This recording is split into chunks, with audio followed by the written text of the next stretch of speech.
as per their family, they required a 2 bedroom. And then I gave her the knowledge and I told her, this is not possible. You will have to increase your budget. Stress, I feel, is divided into two segments. One is a positive stress. The second part is the negative stress that you can have. How important work-life balance is for you? Work-life balance, as far as the entrepreneurs are concerned, it's an alien concept. Lead generation has always been an issue. How would you deal with it? Well, lead generation is challenging, not an issue. I would say it is a challenge. There are clients that don't understand certain things. You have to be very informed about things and know what you're going to tell them. You will never have a control of the situations you will be faced with. You'll always have a certain amount of control in how you deal with it.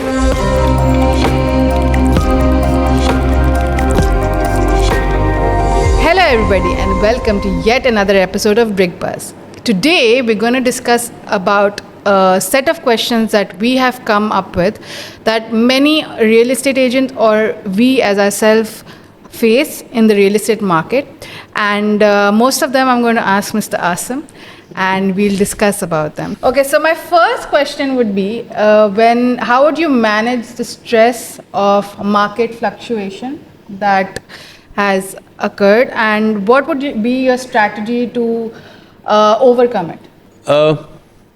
Stress, I feel, is divided into two segments. Okay. One is a positive stress that is always there, and that stress enables all of us to be a better version of ourselves, to drive ourselves, to do more, to learn more, and that is how the only way to deal with that positive stress is to engage yourself in productivity, engage yourself in market research, and that's it.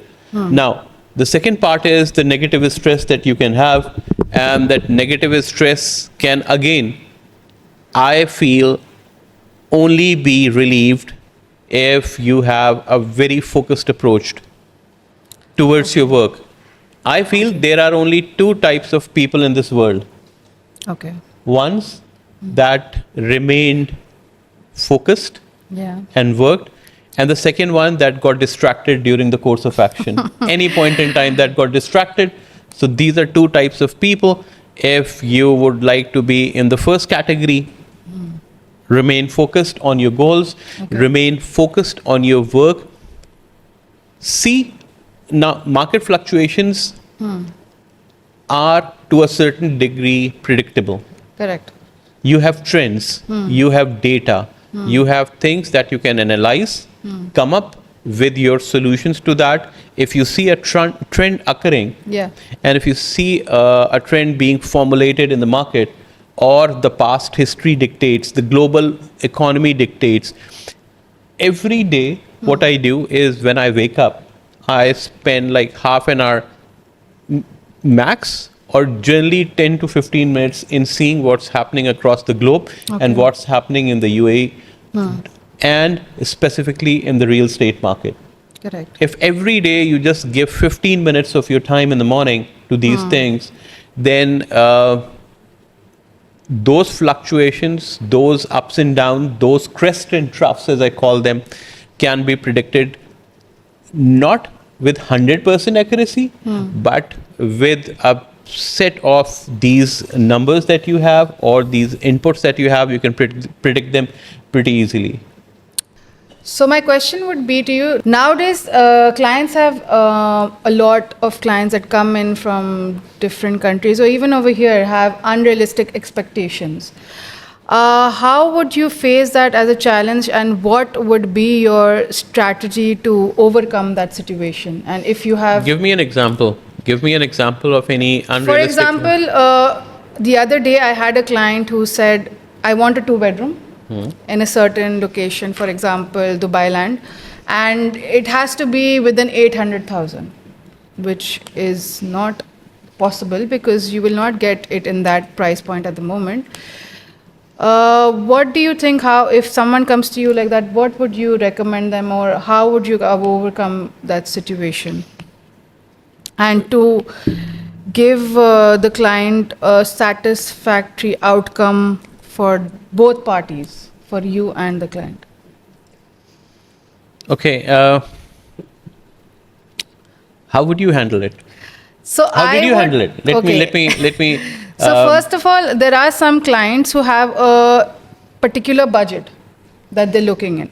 Now as per their family, they require a 2-bedroom and they have a budget. Now what I did is I first checked what exactly was her requirements. And then I gave her the knowledge and I told her, this is not possible. You will have to increase your budget because maybe in a building or two there might be in that requirement, but most of the apartments wouldn't be available in that. You see, there's always Murphy's law always applies in situations. Even if you want to buy a car, the car that you're actually looking for is 100,000 more than what you have. In terms of your real estate. She also had a requirement of a payment plan. So that is not possible. Yes, if a ready property, it might be available, but on a payment plan, not possible. So, you see, we have to first, rather than getting a bit upset about it, I would like to ask them, what are your requirements? And if you have these expectations, how did you come up to that specific formula? For example, if you come to me and say, Asim, I want something for 800K and a 2-bedroom and specifically in this location, so I would probe it further. I would say, perfectly fine. But do you have anything in mind? Have you seen anything? Have you researched the market on your own? Correct.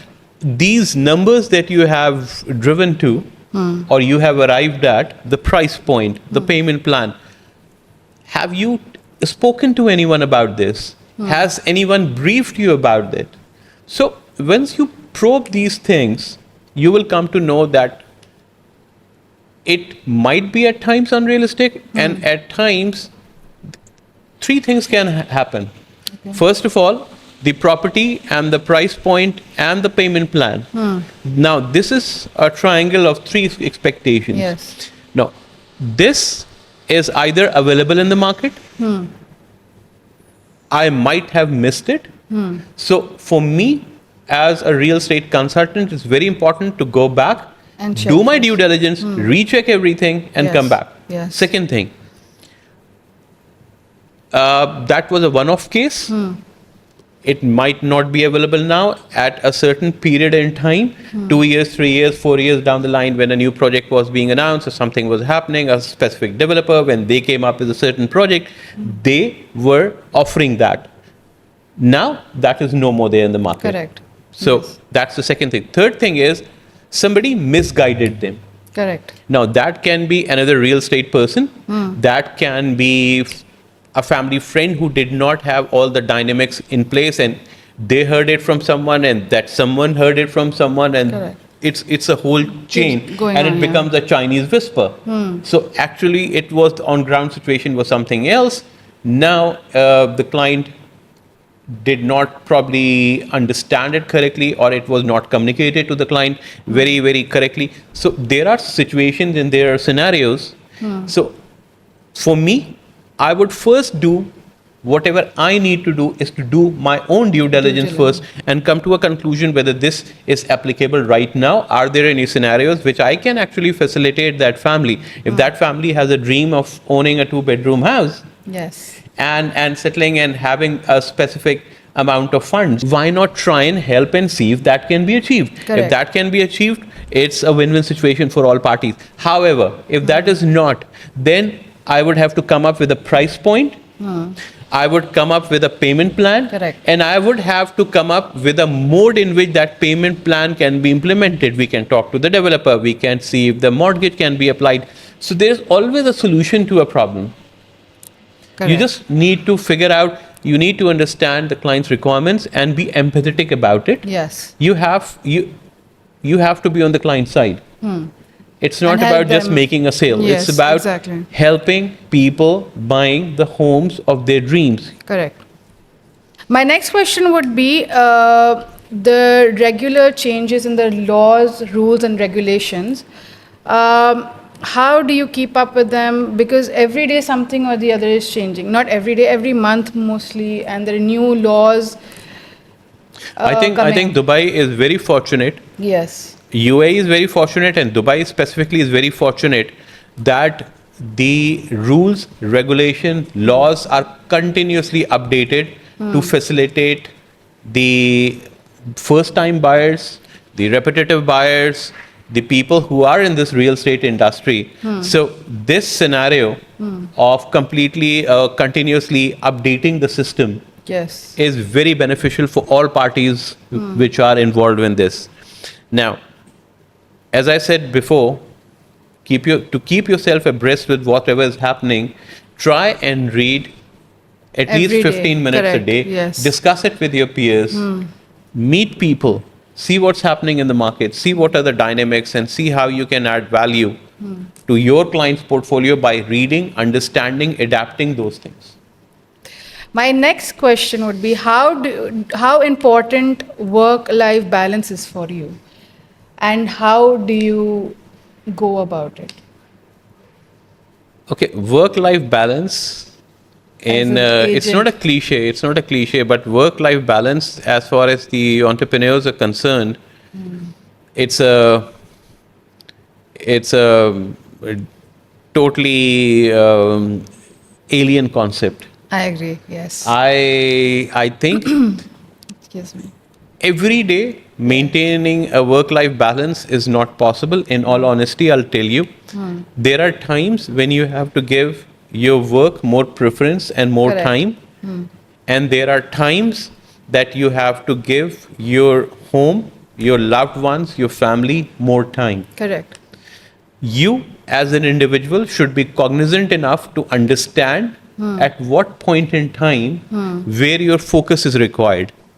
If you can balance that, it's perfectly fine. But if you want to follow a certain routine that I'm going to come at this time in the office, and this is the time I'm going to stop work, and this is the time I'm going to go home, what if there are 10 launches? What if there are 10 clients that are traveling from abroad and they want to meet Just you? meet you. Yes. However, there are times when your family needs you. Somebody is sick in the family, somebody needs to travel. There are other requirements within your family that dictate and warrant that you give that due course of time and due amount of time to them. Correct. So at that time, you would prioritize your family. Yes. So it's not a fixed formula, or it's not a recipe that I have. It's just that with each day, it's a sliding scale, Yes.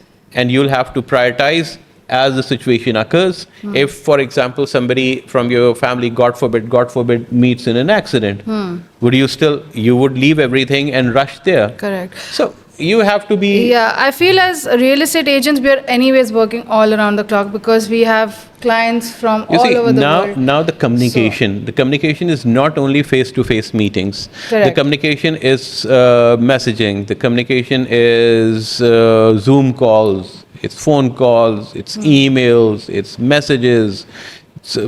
And then your social media. Correct. So there are so many means of communication that being away from the market or being unavailable is not an option. Correct.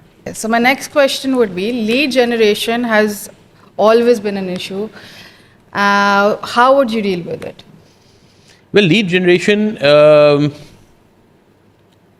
is challenging, not an issue. I would say it is a challenge, and there are so many ways that you deal with it. First of all, there is a referral business. Yes. You have your repeat clients. You have to share your information, whatever knowledge base you have, through social media. I think social media plays a very, very vital part in that lead generation. Whatever we are doing here is not trying to sell anything. I've been an ardent believer of this fact that once you are there on social media, and your social media presence is very important, no denying it. And the reason why you are on social media is you should share, not impart knowledge, because you by no means are a champion, but you should share your knowledge. Whatever knowledge base you have, you share it with the rest of the world. Correct. And people would see that. People take time to warm up to that and then reach out to you. So your lead generation, if you're honest, if you're truthful, if you are very focused, should not be such a huge challenge that it overwhelms you. My next question is client retention. How do you, or what is your strategy to retain clients? Very, very important topic. Yes. Very pertinent. Client retention, number one, honesty, open communication. And always communicate with them. It's always, very important, always yes. keep an clear, unbiased, open communication with them. Keep them abreast of what's happening. Just touch base with them Yes. on a regular basis. And be always truthful and honest with them. Whatever the situation is, share it with them. If this Keep is in updating them keep on the them situation, keep them yes. updated. Yeah. Keep them updated. Keep them informed. For that, you have to be first well informed. Yes. How would you? Any other point that you would like to add in this? Because I've seen you. No, the same. A lot of clients are very, very happy with the way you conduct yourselves.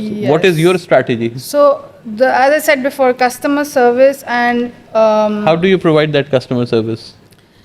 by helping them with their questions, and if they have Helping any them with problems, their questions. yes, Helping with the problem. Any problem that I Yes. have. always a lot of problems.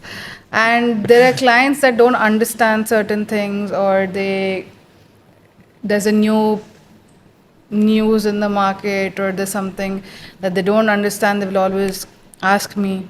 So, as you said, you have to be well informed about things and know what you're going to tell them. Those points I covered. Any other thing that I missed?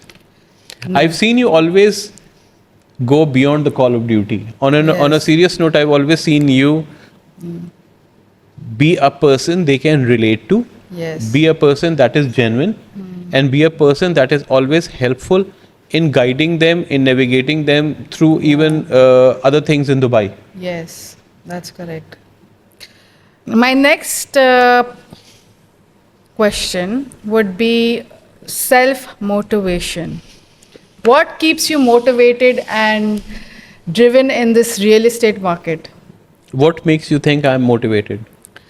Your positive attitude every day in the morning. And That is what keeps me motivated. You have answered your own question. Okay. You see, you have a very clear-cut goal. Yeah. And then you have people who are in your team, and those people are looking up to you to provide them with guidance and support. I think your motivation is also like So coming motivation. Do you think any person who's afraid is not motivated? Are you ever afraid? Like when COVID happened, were you afraid? What is going to happen? Yes, because I didn't know what was going to happen. Okay. I was afraid. Okay. So that fear Yeah. is very natural in human Correct. beings. Yeah. What you do after how do you face that fear is What's the how actual, you yes. come out of a situation. Listen, Correct. in this world, that's a journal rule that I have. You will never have a control of the situations you will be faced with. Okay. Yeah. You'll always have a certain amount of control in how you deal with it, how you face it, how you try and come out of it. So that is what motivates me, that I am faced with a challenge, whether I crib about it, whether I bicker about it, or do I take it in the stride and say, yes, this is something that I need to look into. This is a learning experience for me. Yes, I agree. This is something that I'm going to learn and grow from. So motivation comes when I walk through the door and I see smiling faces of my team as well. Yeah, I think that's That is very important. that is very because- motivating as well. At Correct. times, you bond with people, and that circle. Yeah. Because I think human beings are interdependent and not independent, and that interdependency also motivates you to a certain degree. I think for me, motivation is also like the environment that I'm working in, people around me. Because if I know Don't a trip lot about the environment. No, I'm not. I'm happy, and I'm always motivated to come to work. And I've seen a lot of people who every time tell me, I don't want to go to work. Oh my God, I have work tomorrow. And because their work environment is so stressful, when they go to work, they don't feel like they're just doing it because they have to do it and they have a job that they have to go to. But for me, like, even coming to the office and having people that around me that I'm happy with is a big motivation. So yes, the next question would be. So do you and the think that last- when you come to the office every day Yeah. and you wake up in the morning and you see that today I have a chance Yes. to improve upon myself, Yes. I am going to become, today I am focused in becoming a better human being that I was one day before, 1 month before, 1 year before. Yes. Number one, I have a chance of adding value to my own life, to the lives of people around me. Correct. It's not a cliche and I'm not being pretentious, but Yeah. these are actual things that are going to keep you motivated and keep you going. Correct. That I'm going to get up today, I'm going to make sure that I am a better version of myself than I was before, yesterday, and I'm going to add value so to other people's lives. And when you feel demotivated, always remember there are 3 deltas in your life: Okay. where you started, where you are, and where you aim to be. Correct. And if you line up those 3 deltas, that's a different discussion, by the way, on motivation. When you line up these 3 deltas, then the journey becomes much more easier. My last question would be, how do you deal with rejection from clients? We've spoke about this earlier as well, but there are a lot of clients nowadays in the market and it's become really tough because they come to us, gain information, and then they say, okay, I'll get back to you. But there's never a call back from them, or they just disappear. It's happened, a lot of incidents have taken place. How would you deal, and what,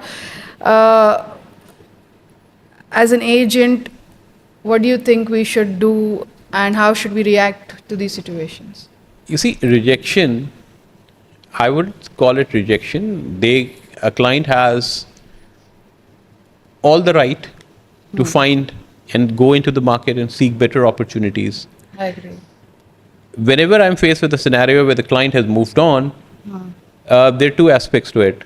You must reflect on, was there anything that I could have done Better. Correct. better? I could have remodified. Do I need to go back to the drawing board and make certain corrections in my approach? I keep on learning. I keep on improving myself. Like we said, that you learn and improve, and then it's Kaizen principle that you freeze that learning process and progress in life. Or was it something beyond my control? If it's something beyond my control, I wouldn't sweat about it, because I believe in developing a very strong pipeline. If your Correct. pipeline is very strong, then one odd client not coming through, because as far as I know, we have a retention rate in Capella of around 99% of the Correct. clients that we have. And the people who reach out to us, we try and endeavor our level best to provide them with a quality of service that we would be happy on the other end of the spectrum in receiving. Right?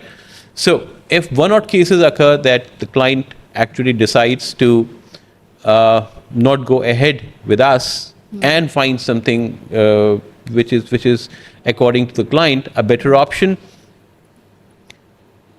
do not deviate from your values.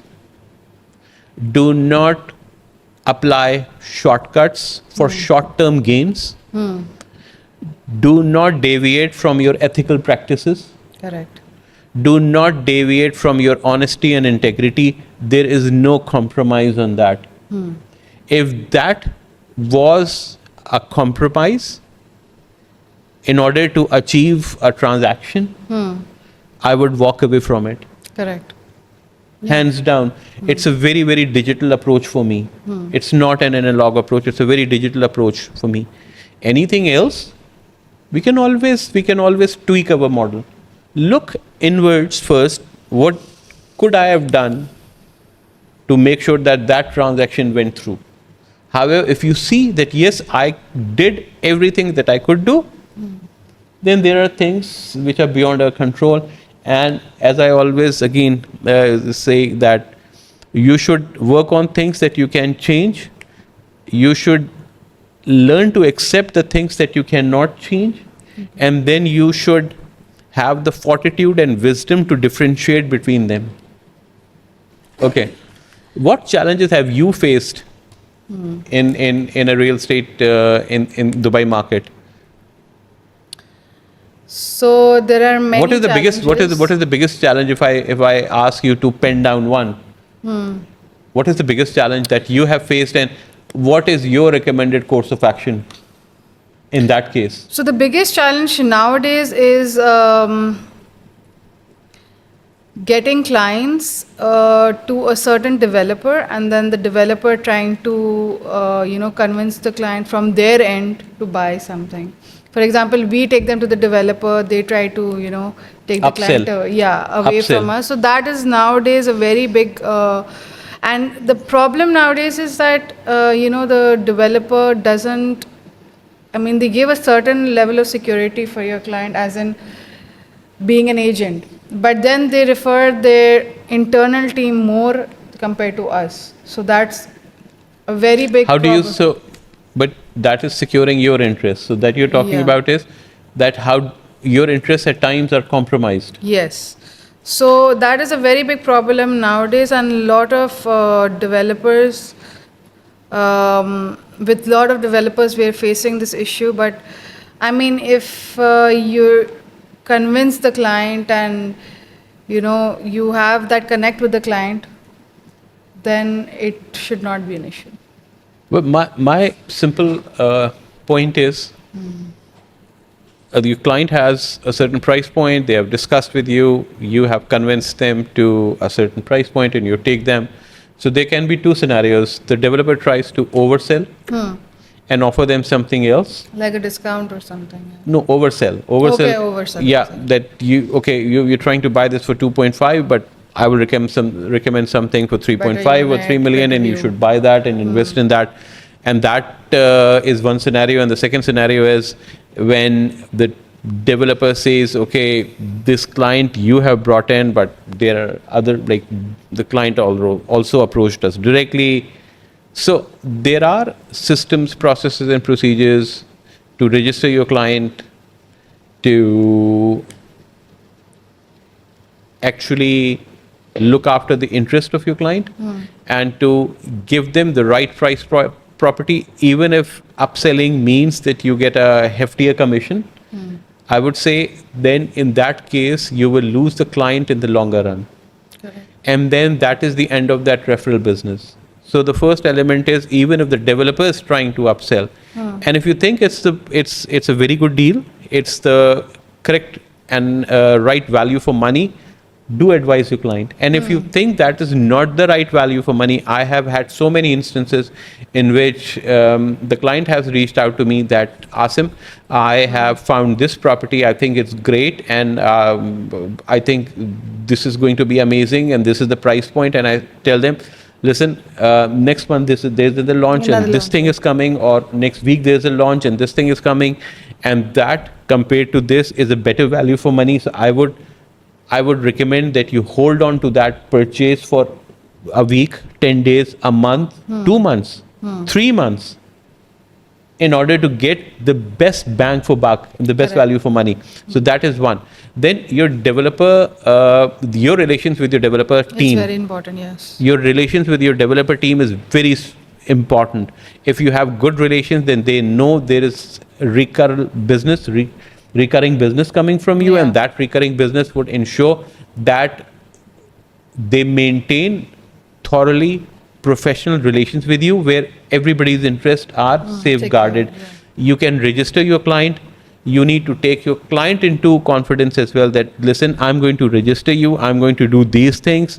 There are instances in which people can approach you, and I'm just forewarning you that these are the things that can happen. 100% transparency with the client always works.